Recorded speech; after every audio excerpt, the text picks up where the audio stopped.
Hello everyone, नमस्कार। जय श्री जगन्नाथ। चिता लगी अमावास्यार आपण समस्त को हार्दिक शुभेच्छा आ शुभकामना। सकाळु उठी नित्यकर्म सारी आसी जाइथिली, निजर स्किन केयर करूथिली। सेई भीतर ही मो पुअर डाकरा आसी जाइथिला मामा मामा करिकी। सकाळु उठिबा पई जम्मा भी मंगुनी। आज तो भोर ही उठी जाइथिला, प्राय 5:30 बेलू उठी जाइथिला। तो बड़ कष्ट शुआई मु भाभी आज ऑफिस जीवी हेरी सकाळु सकाळु, किंतु आज जाइपारिलिनी कहीं से जल्दी उठिकी कांदिबार लागिला। तो ताको बहुत कष्ट बुझौली एठी कि मामा जीव, मामार काम अच्छी, टिके तू एकला खेलु था, किंतु सी जम्मा भी बुझापी नाराज। बहुत कष्ट बुझे सुझे ताको शुआई, पानी बोतल टिके धरई देइथिली। तापरे मु मोर बेड सजेबार लगी जाइथिली। देखंतु से केमती मो सहित गेल होउची।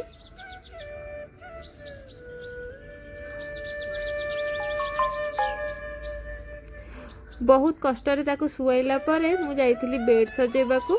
बेड सजई सारिके आसी जाइथिली ठाकुर पूजा करबाकू। जल्दी जल्दी ठाकुर पूजा कर देइथिली। आ आज बनैथिली चितौ पिठा।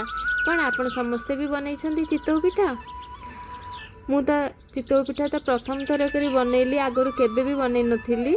एते नरम हेलानी, मामा माने जेमती करंती सेते तो नरम हेई नथिला, किंतु बस गोटे छोट प्रयास थिला। रहिली। नमस्कार।